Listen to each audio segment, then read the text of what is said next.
इस दरिया से कई सारे दिल दहला देने वाले और अजीबोगरीब वाकयात को रिकॉर्ड किया गया है।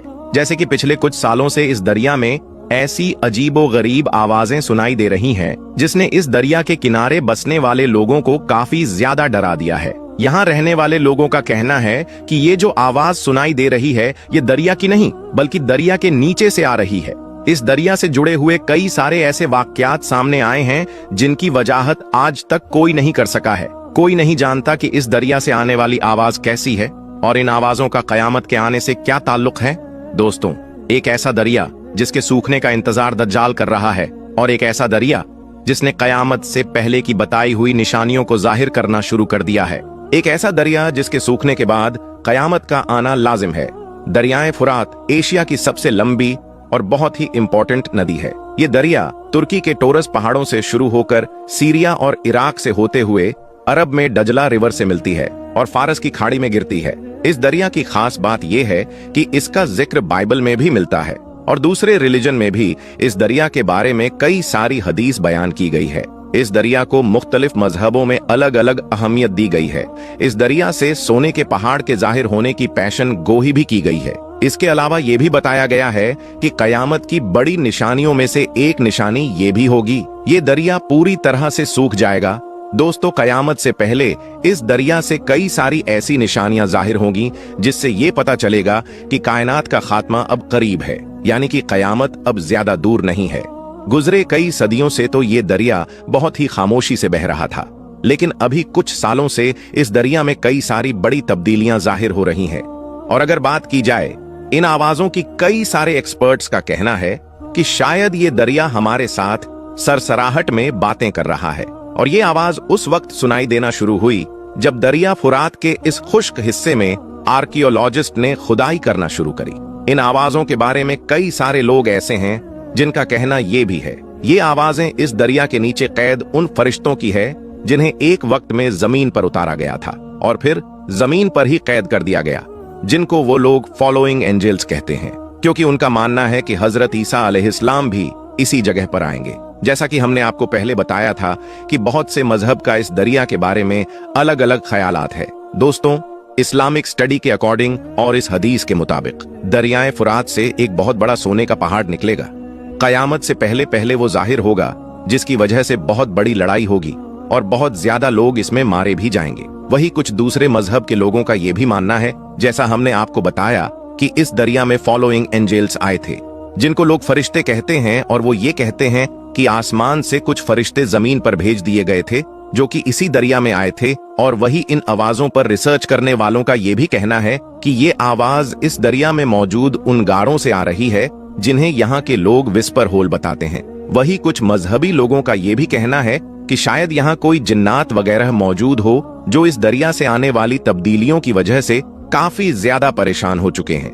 इस दरिया के बारे में ये भी बताया जाता है कि ये दरिया कोई आम दरिया नहीं है, बल्कि एक रूहानी दुनिया और हमारी दुनिया के दरमियान एक बाउंड्री है, क्योंकि जैसा कि हदीस में बताया गया है कि इस दरिया का पानी सिदरतुल मुंतहा की जड़ों से आ रहा है और अब इस दरिया का पानी मुसलसल कम होता ही जा रहा है, जिसकी वजह से यहाँ रहने वाली मखलूक बेचैन होकर आवाज निकाल रही है।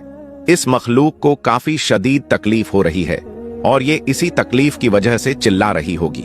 दोस्तों, बहरहाल जो भी हो, ये दरिया बहुत ही तेजी के साथ खुश्क होता जा रहा है और कई सारे एक्सपर्ट्स का कहना है कि अगर ये सब कुछ ऐसा ही चलता रहा तो साल 2040 तक ये दरिया पूरी तरह से सूख जाएगा। ये हमारे लिए बहुत ही खतरनाक बात है, क्योंकि इसका ताल्लुक इस्लाम में कयामत के करीब आने से है।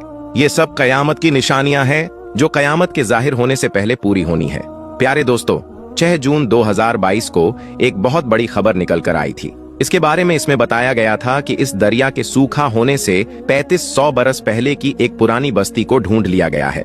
आर्कियोलॉजिस्ट के नजदीक जाहिर होने वाली ये बस्ती 1475 ईस्वी से 1275 ईस्वी के बीच बनी हुई थी। प्यारी दोस्तों, ये शहर बगदाद से 100 किलोमीटर दूर दरियाए फुरात के किनारे ढूंढ लिया गया था। इसे इंसानी तारीख का पहला शहर बताया जाता है, जिसकी आबादी 3 लाख से भी ज्यादा थी। दोस्तों, हमारे और आपके प्यारे आका हुजूर अकरम सल्लल्लाहु अलैहि वसल्लम ने फरमाया है कि कयामत उस वक्त तक नहीं आएगी जब तक कि दरियाए फुरात से सोने का पहाड़ जाहिर ना हो जाए और इस पहाड़ के जाहिर होने के बाद इस पहाड़ के पीछे बहुत बड़ी जंग होगी और इस लड़ाई में हर 100 में से 99 आदमी मारे जाएंगे। इन सभी लोगों में से हर कोई ये सोचेगा कि शायद मैं बच जाऊंगा, और कहा कि अगर तुम उस वक्त मौजूद हो तो उस पहाड़ में से हरगिज कुछ भी मत लेना। कई एक्सपर्ट्स का मानना है कि जो शहर यहाँ से मिला है यहीं पर सोने का पहाड़ है, इस शहर के नीचे सोना मौजूद है। लेकिन दोस्तों, अभी तक इस जगह से सोने का कोई भी खजाना दरियाफ्त नहीं हुआ है। लेकिन बहुत से इस्लामी स्कॉलर का ये भी कहना है कि ये सोना रियल गोल्ड होगा, जिसके पीछे दुनिया की बड़ी बड़ी ताकतें जंग लड़ेगी और ये सोना दरिया के नीचे से निकलेगा, यानी दरिया को फाड़ कर निकलेगा। और दोस्तों, आप तो जानते ही होंगे कि हिस्ट्री में भी सोने को लेकर बहुत बड़ी बड़ी जंग पहले भी हो चुकी है।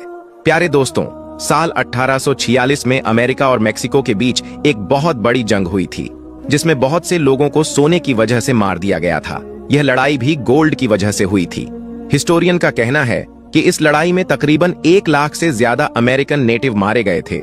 इस जंग को कैलिफोर्निया गोल्ड रश के नाम से जाना जाता है।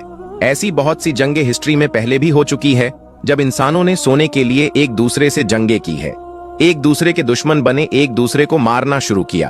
अब आप इस बात से अंदाजा लगा लीजिए कि इस वक्त जो माहौल बना हुआ है पूरी दुनिया का, और जंग का लगातार ये माहौल बना हुआ है और काफी टाइम से ये लड़ाइयां चल भी रही हैं, तो उस वक्त क्या आलम होगा जब ये सोने का पहाड़ निकलेगा। हो सकता है इस पहाड़ की वजह से वर्ल्ड वॉर हो जाए, तो आप सोचिए कि वो कितना सोना होगा जिसके लिए ऐसी जंग होगी जिसके बारे में हदीस में भी बयान किया गया है। और दोस्तों, ये वही दरियाए फुरात है जिसके बारे में दज्जाल ने एक जजीरे पर हजरत तमीम दारी राजी अल्लाह ताला अन्हु से सवाल किया था, यानी दज्जाल को भी इस दरिया के सूखने का इंतजार है। प्यारे दोस्तों, हमें खुद को उन बड़े और खौफनाक हालात के लिए तैयार करना है, क्योंकि बहुत तेजी से हमारे करीब कयामत आ रही है।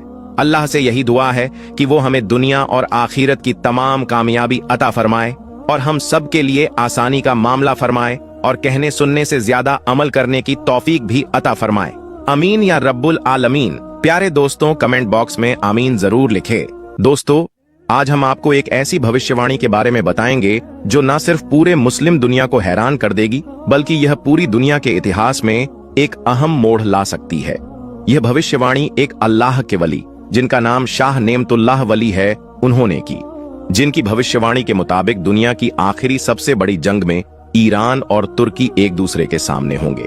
दोस्तों, दोनों सुपर पावर मुस्लिम देश एक दूसरे से क्यों लड़ेंगे? आखिर क्या वजह बन सकती है? यह भी हम आज की इस वीडियो में जानेंगे। क्या होगा इस जंग में ईरान और तुर्की का रोल?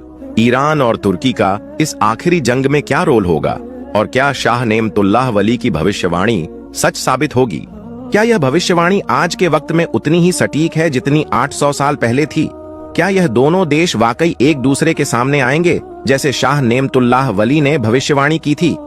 आज हम इस वीडियो में इन सवालों का जवाब देने की पूरी कोशिश करेंगे, तो वीडियो को आखिर तक जरूर देखें। और अगर आपने अभी तक हमारे चैनल को सब्सक्राइब नहीं किया है तो इसे अभी सब्सक्राइब कर लें। दोस्तों, सबसे पहले हमारे लिए भविष्यवाणी को जानने से पहले उस भविष्यवाणी को करने वाले शाह नेमतुल्लाह वली रहमतुल्लाही ताला अलैहि के बारे में जानना चाहिए कि यह कौन थे। दोस्तों, अगर आप मुस्लिम इतिहास के बारे में जानते हैं और तुर्की और ईरान की इतिहास से भी वाकिफ है, तो आपने शाह नेमतुल्लाह वली का नाम जरूर सुना होगा। यह एक महान सूफी संत और शायर थे जिनका ताल्लुक ईरान से था। शाह नेमतुल्लाह वली, जिनका असली नाम नूरुद्दीन था, ईरान के किरमा इलाके से ये थे और उनका शजरा इमाम मूसा काजिल तक जाता है। शाह ने नेमतुल्लाह वली की पैदाइश 1330 में हुई थी और वो एक ऐसी शख्सियत थे जिनकी बातें, उनकी सोच और उनकी भविष्यवाणियां आज भी पूरी दुनिया में चलती हैं। उनकी जिंदगी प्यार और तौहीद का रास्ता था और उनके सोच में गहरा सूफीज्म देखने को मिलता है। उनकी शायरी और इल्म आज भी लोगों के दिलों में बसा हुआ है।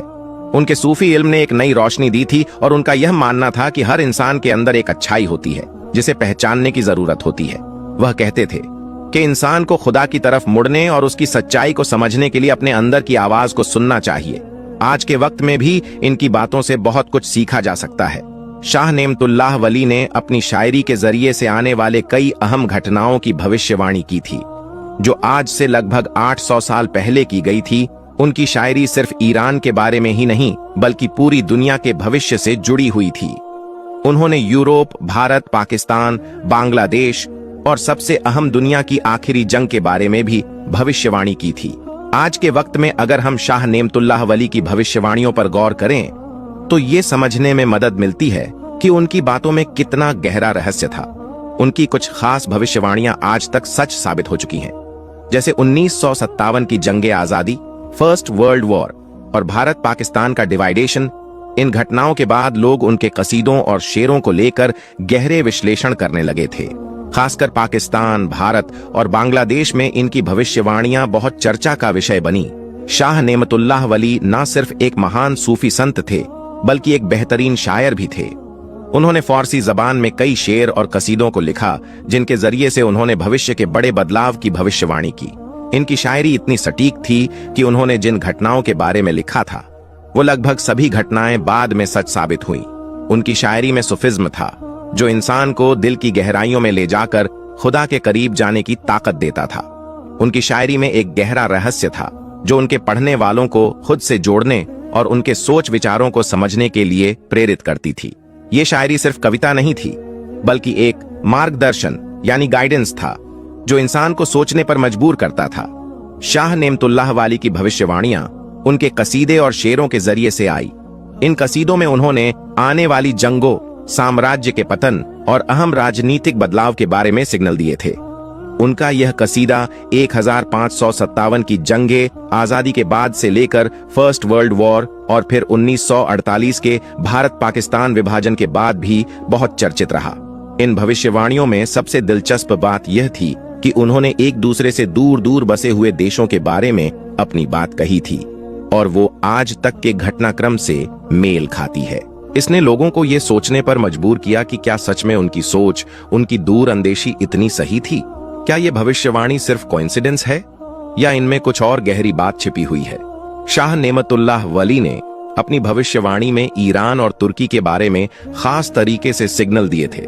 हालांकि इनकी भविष्यवाणी में किसी खास देश या सम्राट का नाम नहीं लिया गया था, लेकिन जो सिग्नल यानी संकेत दिए गए थे, जो निशानियां बताई गई थीं, वो आज के पॉलिटिकल पर्सपेक्टिव में बड़ी अहमियत रखते हैं।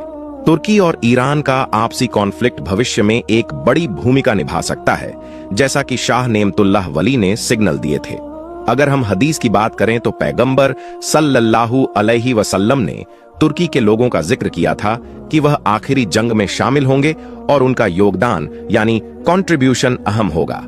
इस तरह शाह नेमतुल्लाह वली की भविष्यवाणी और हदीस की बातें हमें ये संकेत देती है, ये सिग्नल देती है कि इस जंग में ईरान और तुर्की का कंट्रीब्यूशन खास होगा। हालांकि शाह नेमतुल्लाह वली की भविष्यवाणियों को लेकर कई बार मिलावट और बदलाव किए गए हैं, खासकर पाकिस्तान में, जहां इनकी भविष्यवाणियों को राजनीति और पॉलिटिक्स से जोड़कर पेश किया गया। 1948 में पाकिस्तान और भारत के हालात के बारे में गलत तरीके से इनकी भविष्यवाणी को प्रचारित किया गया और फिर 1971 में कुछ इसी तरह की गलतफहमियां फैलाई गई।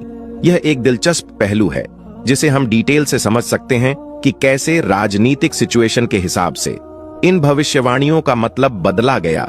दोस्तों, आज हम देख सकते हैं कि शाह नेमतुल्लाह वली की भविष्यवाणियां आज भी लोगों के बीच चर्चा का विषय है और इनकी जिंदगी और भविष्यवाणियों को लेकर बहुत से सवाल उठते रहते हैं। ईरान और तुर्की का भविष्य में क्या रोल होगा, यह तो वक्त ही बताएगा, लेकिन इनकी भविष्यवाणियों से हमें यह समझने की कोशिश करनी चाहिए